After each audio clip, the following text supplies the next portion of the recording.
का पहला समझाने वाला बुलेटिन खबर तो समझिए। इस आधे घंटे में हम आपको खबर तो दिखाएंगे, साथ ही साथ उन खबरों की पेचीदगी भी समझाएंगे। तो आइए सबसे पहले जल्दी से ये जान लेते हैं कि आज के इस बुलेटिन में कौन सी मुख्य खबरें होंगी जिस पर हमारी नजर होगी। सबसे पहले शुरुआत में आपको खबर बताएंगे, पटना में ज्यादातर हत्या की वजह आपको समझाएंगे। लगातार क्राइम ग्राफ बढ़ रहा है। मोबाइल पशु चिकित्सा वाहन कैसे काम करेगा, इसको भी आपको समझाएंगे। नीतीश कुमार और आनंद सिंह की मुलाकात के मायने आपको समझाएंगे क्योंकि आज ये बड़ी मुलाकात हुई। और साथ ही साथ चाचा भतीजे की जंग पर आरजेडी ने जो तंज कसा है उसके मायने आपको समझाएंगे। इसके अलावा और भी कई बड़ी खबरें आपको बताएंगे, बस आप देखते रहिए, खबर तो समझिए। और शुरुआत में सबसे पहले बात करेंगे, पटना सिटी में बीजेपी नेता की हत्या मामले में पुलिस ने खुलासा करते हुए कहा है कि चेन स्नेचिंग के दौरान मुन्ना शर्मा की हत्या नहीं हुई थी, बल्कि अपराधी जो थे वो पहले से टारगेट करके आए थे, जिसकी पुष्टि सीसीटीवी फुटेज से भी हो रही है। लेकिन उसके पहले इस हत्याकांड ने बिहार की सियासत को गरमा दिया है।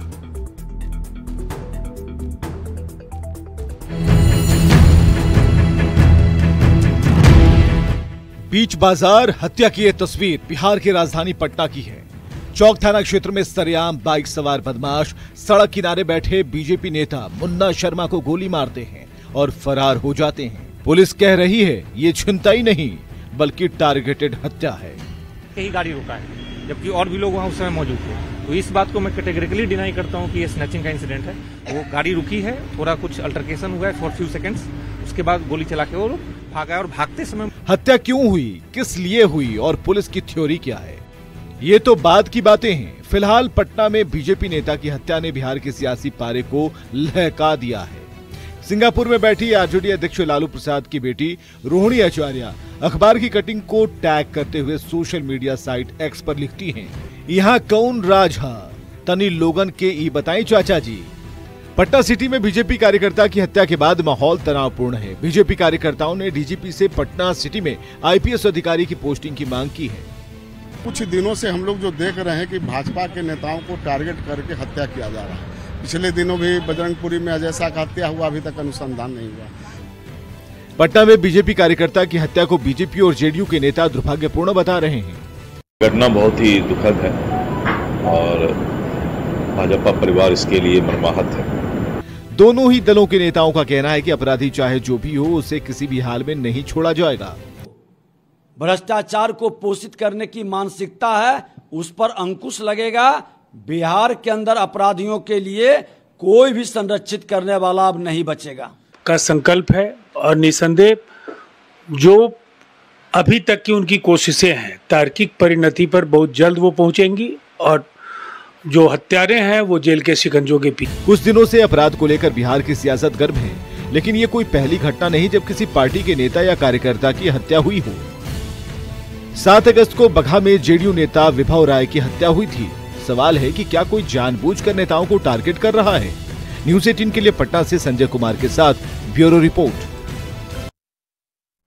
तो वहीं अब बीजेपी नेता की हत्या के बाद से कई तरह के सवाल उठ रहे हैं। ऐसे में यह जानना बेहद जरूरी है कि पटना में कुछ दिनों में कितनी हत्याएं हुई। अगर हम आंकड़ों की बात करेंगे और आंकड़ों के जरिए आपको हम समझाते हैं कि अब तक जो इस साल का आंकड़ा रहा है उसमें क्या कुछ कहा जा रहा है। जनवरी से लेकर जून 2024 तक पुलिस ने जो आंकड़े जारी किए हैं उसके अनुसार 6 महीने में पटना में 175 हत्या की वारदात हो चुकी है। और जनवरी से लेकर जून तक यानी कि 6 महीने में हुए कुल अपराध की बात करें तो पटना में अब तक 175 हत्या की वारदात हुई, 108 लूट की वारदात अब तक हुई है, 23 डकैती के मामले अब तक दर्ज किए गए हैं, चोरी की 489 वारदात हुई है और गाड़ी चोरी की 2936 मामले अब तक सामने आ चुके हैं, जो आंकड़ों के जरिए हम आपको दिखा रहे हैं। अब आप ये जान लीजिए कि पटना में किस इलाके में सबसे ज्यादा अपराध होता है। पूर्वी पटना से अगर हम आपको बताएं तो पूर्वी पटना में सबसे ज्यादा 1671 अपराध हुए हैं और इसके साथ ही मध्य पटना की बात करें तो 860 मामले अब तक सामने आ चुके हैं और पश्चिमी पटना में 835 अपराध के मामले सामने आए। ग्रामीण पटना में 196 अपराध की घटनाएं अब तक घटी हैं। यानी आंकड़े बताते हैं कि सबसे ज्यादा जो अपराध हुए हैं वो पूर्वी पटना में हुए हैं। पूर्वी पटना और मध्य पटना के साथ ही पश्चिमी पटना और ग्रामीण जो पटना है उसके आंकड़े हमने आपको बताए। अब ये जानना भी बेहद जरूरी है कि पटना पुलिस ने कितने कांडों का अब तक खुलासा कर लिया है। तो जनवरी 2024 से लेकर जून 2024 के बीच में अगर आप देखें तो हत्या के साथ लूट, डकैती, इन सभी मामलों में 75% ऐसे मामले हैं जिसका खुलासा पुलिस की टीम ने कर लिया है। वाहन चोरी के मामले की अगर हम बात करें तो अब तक 32% जो मामले हैं उसका खुलासा पुलिस की टीम ने किया है। और घर में चोरी के मामलों की अगर हम बात करें तो 18% ऐसी घटनाएं हैं जिसका खुलासा पुलिस की टीम ने कर लिया है। तो ऐसे में इस तरीके से अगर देखा जाए तो बिहार में इन दिनों अपराध काफी बढ़ा है और खास तौर पर राजधानी पटना में भी जो अपराधियों के हौसले हैं वो बुलंद नजर आ रहे हैं। और इसी वजह से जो विपक्ष है वो सरकार पर हमलावर है। लगातार तेजस्वी यादव भी आंकड़ों को जारी करके नीतीश सरकार पर हमला कर रहे हैं। अब अगर हम बात करें कि पटना में ज्यादातर हत्या की वजह क्या है तो आप ये समझिए, जनवरी 2024 से लेकर जून 2024 तक पटना में अब तक 175 हत्याएं हुई हैं। जो आंकड़े हैं इनमें सबसे ज्यादा हत्या पूर्वी और पश्चिमी पटना में हुई है। पूर्वी क्षेत्र में 61 हत्या की वारदात अब तक हुई, जबकि पश्चिमी पटना में 58 हत्याओं की वारदात को अंजाम दिया जा चुका है। पूर्वी और पश्चिमी पटना में सबसे ज्यादा जो हत्याएं हुई हैं वो है जमीन विवाद की वजह से। समझने वाली बात यहाँ ये है कि इन इलाकों में सबसे ज्यादा पटना का विस्तार हो रहा है। पटना में लगातार नए नए प्रोजेक्ट्स लगाए जा रहे हैं और इसकी वजह से जमीन का खूब कारोबार हो रहा है। और यही वजह है कि इन इलाकों में जमीन विवाद ज्यादा बढ़ता चला जा रहा है और जो जमीन माफिया हैं उनके बीच में टकराव हो रहा है। टकराव की वजह से हत्याएं होती हैं, यानी कि ज्यादातर हत्याएं जो हैं वो जमीन विवाद में की जा रही हैं। वैसे वजह चाहे जो भी हो, लेकिन पटना में हत्या से पुलिस सवालों के घेरे में जरूर आती है, क्योंकि यही पटना से पूरी सरकार चलती है। अब ये जानना भी जरूरी है कि पटना पुलिस ने कितने कांडों का अब तक खुलासा कर लिया है।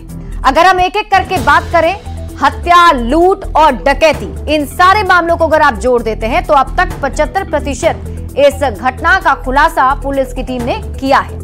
वाहन चोरी के मामलों की अगर हम बात करें, क्योंकि हाल के दिनों में वाहन चोरी के भी कई सारे मामले जो है वो दर्ज किए गए हैं, तो 32% ऐसे मामले हैं जिसका खुलासा पुलिस ने कर लिया है। और घर में चोरी के मामलों की अगर हम बात करें तो 18% ऐसे केस हैं जिसका खुलासा पुलिस की टीम ने कर लिया है। यानी कि हत्याएं, लूट, डकैती जो हो रही है उसमें पुलिस की पैनी नजर भी जरूर है और प्रशासन लगातार उस पर काबू पाने की कोशिश भी कर रहा है। और अब एक अच्छी खबर आपको दिखाते हैं। सीएम नीतीश कुमार ने बिहार वासियों को बड़ी सौगात दी है।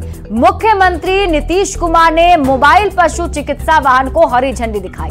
बिहार के पशुपालकों को इलाज के लिए अब इधर उधर भटकने की जरूरत नहीं पड़ेगी। सरकार ये सुविधा उन्हें उनके दरवाजे पर मुहैया कराएगी। जिले के हर एक प्रखंड में ये वाहन होगा और इस गाड़ी में एक पशु चिकित्सक, एक सहायक और एक चालक मौजूद रहेंगे।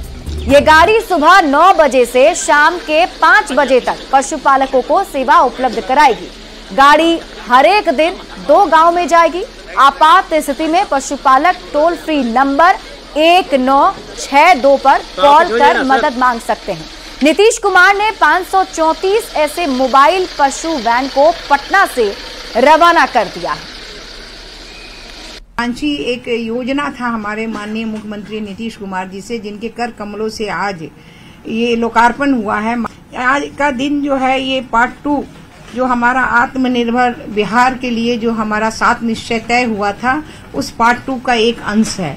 और उस अंश को लेके हम लोगों ने बैठे हैं और उस मोबाइल ऐप के द्वारा हम सुदूर गांव में भी जो हमारे पशुपालक थे, जो पहुंच नहीं पाते थे हॉस्पिटल में या जा नहीं पाते थे, उनके घर में हर डोर जाके ही हमारे जो मोबाइल वैन है वो काम कर सकता है। मैंने कहा कि गेम चेंजर इवेंट है ये, क्योंकि अब से सारे जो पशु चिकित्सा सुविधा है, और उतना ही नहीं, अगर एक आर्टिफिशियल इंसेमिनेशन करना है, वैक्सीनेशन करना है, कभी कभार लंपी स्किन जैसा एक महामारी आती है तो उस समय एक अभियान चला करके हम लोग वैक्सीनेशन कराते हैं। तो सीएम नीतीश कुमार ने बिहार को बड़ी सौगात दे दी है, और ये बड़ी सौगात क्यों है, अच्छी खबर क्यों है, इसके मायने अब आप समझिए। 534 मोबाइल पशु वैन को पटना से आज रवाना किया गया है। अब आप ये समझिए कि मोबाइल पशु चिकित्सा वाहन काम कैसे करेंगे।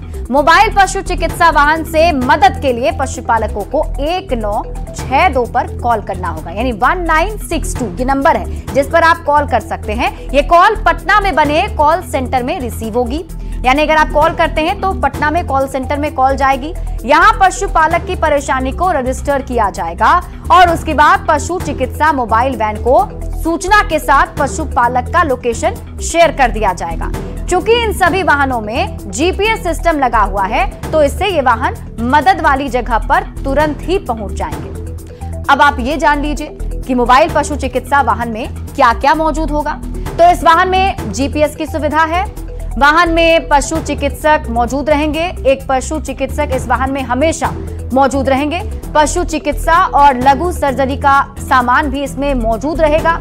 अगर कभी इमरजेंसी पड़ती है तो सर्जरी करने की तो चिकित्सक जो है वो कर सकते हैं। पशुओं के इलाज के लिए आवश्यक दवा का इंतजाम भी इस वैन में मौजूद होगा और इसके जरिए डॉक्टर पशु रोगों की पहचान कर सकेंगे। यही नहीं, मोबाइल वैन में कृत्रिम गर्भाधान की सुविधा भी उपलब्ध रहेगी। चिकित्सा वैन हर रोज 2 गांव में मौजूद रहेगा, यानी कि 2 गांव का वो भ्रमण करता रहेगा और जब भी कहीं जरूरत पड़ती है तो आप कॉल करके इसे बुला सकते हैं। अब जरा मोबाइल पशु चिकित्सा वाहन से फायदे को भी आप जान लीजिए।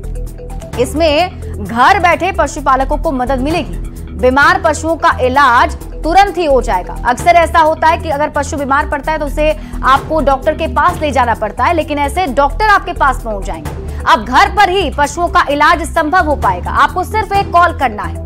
अब आप उस नंबर पर कॉल करते हैं और सीधा मोबाइल वैन जो है आपके घर पर पहुंच जाता है। सुबह 9 बजे से लेकर शाम 5 बजे तक ये सेवा चालू रहेगी, इसलिए आपको ध्यान रखना है कि आप इसी दरमियान फोन करें, यानी इतने समय के बीच आप मोबाइल वैन को फोन करके बुला सकते हैं। अब आप समझिए मदद मांगने के लिए पशुपालकों को क्या करना होगा।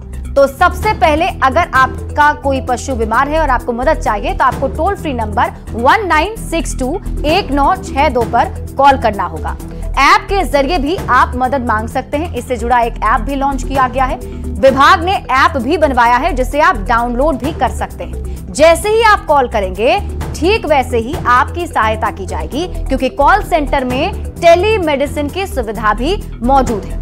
पशु चिकित्सक कॉल सेंटर में बैठे बैठे भी दूरस्थ चिकित्सा परामर्श दे सकेंगे, यानी कि एक अगर आपको पशुओं के बारे में कुछ जानकारी लेनी है, अगर उनसे कोई बीमारी है तो आप सीधे डॉक्टर से भी कॉल पर बात भी कर सकते हैं और उससे भी आप मदद ले सकते हैं। बढ़ते आगे और अब बात अगली खबर की। बिहार के सीएम नीतीश कुमार ने बाढ़ में कई योजनाओं की सौगात दी और इसी क्रम में नीतीश कुमार अचानक पूर्व विधायक अनंत सिंह से मिलने उनके गांव लदमा पहुंच गए। करीब 15 दिनों के अंदर अनंत सिंह और सीएम नीतीश कुमार की यह दूसरी मुलाकात है।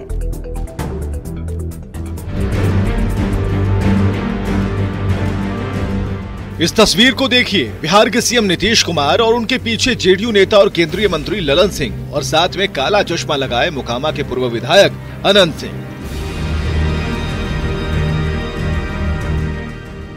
कहते हैं तस्वीरें सब कुछ कह देती हैं। इस तस्वीर को लेकर भी बिहार में चर्चा का बाजार गर्म है। खैर, पहले ये जान लीजिए कि यह तस्वीर अनंत सिंह के गांव लदमा की है। मुख्यमंत्री नीतीश कुमार बाढ़ में कई योजनाओं की सौगात देने पहुंचे थे। सीएम ने कई योजनाओं की सौगात दी, कई योजनाओं का निरीक्षण किया और वापस लौटते समय अचानक सीएम का काफिला पूर्व विधायक अनंत सिंह के गांव लदमा की ओर मुड़ गया। यहां दोनों नेताओं की मुलाकात हुई, काफी देर तक बात हुई और अब सबके मन में ये सवाल उठ रहा है कि मुलाकात हुई तो क्या बात हुई। लोग अभी इस सवाल का जवाब ढूंढने में लगे हैं, लेकिन बात इससे भी आगे की है। सीएम नीतीश कुमार और अनंत सिंह की 15 दिन के अंदर ये दूसरी मुलाकात है। इससे पहले 26 अगस्त को भी अनंत सिंह ने सीएम नीतीश कुमार से मुलाकात की थी। अब चर्चा का बाजार गर्म है कि अनंत सिंह 2025 में विधानसभा का चुनाव लड़ सकते हैं। वैसे पिछले कुछ दिनों से अनंत सिंह नीतीश कुमार के जबरा फैन बने हुए हैं। अनंत सिंह खुलकर कहते रहे हैं कि नीतीश कुमार जैसा सीएम न पैदा हुआ था और न होगा। नीतीश जी के जोड़ा ने कोई मुख्यमंत्री पैदा लिया और बिहार में पैदा लेगा। हमारा हिसाब से पैदा नहीं लेगा। लालू की सरकार देखते थे अपना हमारा बात नहीं करते। तो आप लोग को उमरिया जो कम है ना, देखे नहीं किए लीला। मुर्का बड़ा किडनैप होता था, जो मोड़ी कबाड़ता है ना, और 4 बेटा दिल्ली में नौकरी करता था और बाप के यहाँ उठा लेता था। बिहार में छोटे सरकार के नाम से चर्चित अनंत सिंह और बिहार के सीएम नीतीश कुमार की ये मुलाकात उस दौर में हुई है जब नीतीश कैबिनेट के मंत्री अशोक चौधरी ने भूमिहार जाति को लेकर एक बयान दिया था, जिसके बाद बिहार का सियासी पारा चढ़ गया था और दूसरी पार्टी के साथ ही जेडीयू के भूमिहार नेताओं की भी नाराजगी खुलकर सामने आ गई थी। न्यूज़ 18 के लिए बाढ़ से अनिरुद्ध के साथ ब्यूरो रिपोर्ट। और अब आप नीतीश कुमार और अनंत सिंह के मुलाकात के मायने को समझिए। अनंत सिंह भूमिहार जाति से आते हैं और कुछ दिन पहले ही जेडीयू कोटे के मंत्री अशोक चौधरी ने भूमिहार जाति को लेकर एक बयान दिया था। आपको याद होगा, उस बयान पर जमकर सियासत हुई और उस बयान की वजह से अशोक चौधरी को कई बार जो दूसरे नेता हैं उन्होंने उन पर हमला भी बोला। इस बयान की वजह से भूमिहार जाति के लोगों में नाराजगी भी देखने को मिली थी। जेडीयू से जुड़े भूमिहार जाति के नेता भी अशोक चौधरी के बयान पर पहले ही आपत्ति जता चुके थे। अब इस बीच नीतीश कुमार और अनंत सिंह के गांव जाकर उनसे मुलाकात करते हैं। अनंत सिंह का अपने इलाके में अच्छा खासा प्रभाव है। अनंत सिंह मोकामा इलाके से कई बार विधायक रहे हैं और फिलहाल अनंत सिंह की पत्नी मोकामा से विधायक हैं। इससे पहले आपको बता दें कि नीतीश कुमार बाढ़ अनुमंडल के बख्तियारपुर भी पहुंचे थे और उसके बाद वो अनंत सिंह से मुलाकात करने के लिए जब पहुंच गए तो सियासी गलियारों में ये चर्चा होने लगी कि आखिर सीएम की मुलाकात अनंत सिंह से 15 दिनों के भीतर एक बार फिर से हुई तो क्या बात हुई। बढ़ते हैं आगे और अब बात अगली खबर की। इससे पहले आपको बता दें कि आज मुख्यमंत्री नीतीश कुमार बाढ़ अनुमंडल के बख्तियारपुर भी पहुंचे थे, जहां उन्होंने बख्तियारपुर मोकामा 4 लेन करनौती के पास बन रहे रेलवे ओवरब्रिज का निरीक्षण किया। फिर सीएम नीतीश कुमार ने बेलछी प्रखंड में आवासीय प्रखंड और अंचल नवनिर्मित भवन का उद्घाटन किया। बता दें कि 20 करोड़ 45 लाख 77 हजार रुपए की लागत से प्रखंड भवन का निर्माण हुआ है।